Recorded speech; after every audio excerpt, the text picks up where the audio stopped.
Good afternoon, everyone! Before we start, let us introduce ourselves first.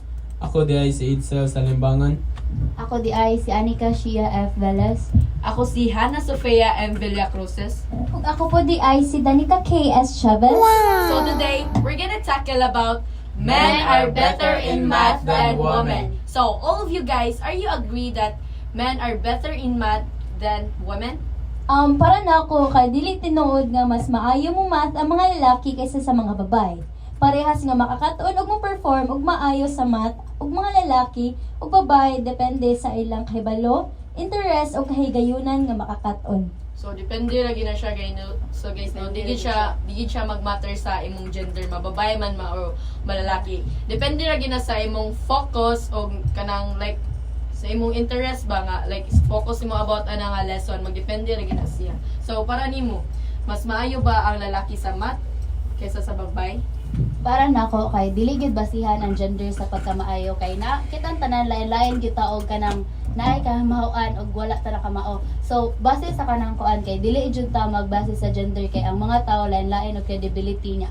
Nasa mga tao nga better sa math in a way nga napoy siya kanang dili siya better. So balipatas lagi ta tanan sa kanang mga kaya kay so more So say nga no, naagi uban nga kanang ikaw, for example nga, siya kay bawo siya sa math, then ako dili, pero kay bawo ko sa science, pero sa science, di siya kabalo, pero ako sa math, di siya kabaw. So, lahi gyud ta ko kanang credibility, like, abilities na to ba, lahi gyud ta kay ako kabaw, siya di, ug unsay naa niya, nga, wa na ko, ingana gani guys, kakuan mo guys nga. so kanang lain-lain gyud ta og kanang So, nakamahuan. how about you, para nimo? Para na ko, pareha ra may reason niya.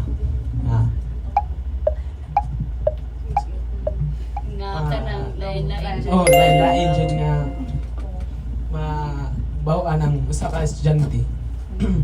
Depende ra jud na sa usa ka estudyante o Depende rin interesado dito jud sa siya iyang sa usa ka subject o mar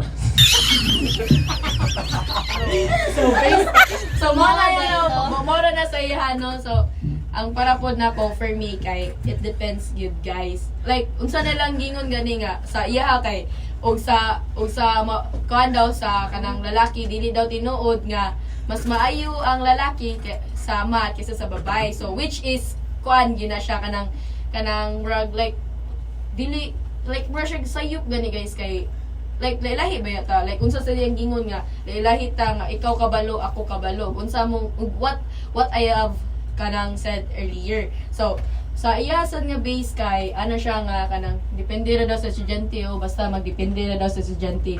Like siya guys is like naman jud tay kanang slow learner o fast learner. Naamag yun na siya, di ba? Usa na ka ato? usa na ko sa slow learner. Ako usa ko ani sa or.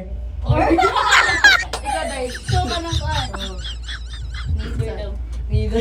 So kuan jud siya kanang Magdepende, mag-base lagi siya sa tao, dili gyud sa ingon sa kanang ay babae ay lalaki na siya, maayo kay na siya kanang kuan. Kapag di karon nga generation mga garkay ay garba kanang kuan ba kay kanang awa kanang na mas sili gyud og compare nga kanang generation. nasa uban nga kanang babae man ka ayaw ana lalaki dapat lalaki ra may buhatan na for example kanang kuan mga beauty care nay mga lalaki ana sa nay mga lalaki Bully sila kay ni kuha sila ni nga kuan nga dili man ang major. kuha sila nga major. Dapat nagita aning ginatawag nila nga gender equality no kay. Yes. Anan ta.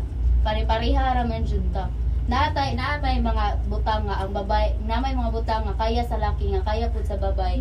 Nya napoy butang nga kaya sa laki nga kaya sa babae. So kanang kuan jud bali patas lagi ta sa kanang kuan. So di na siya mag-matter nga lalaki ba or babae. So, what guys? Marto siya guys.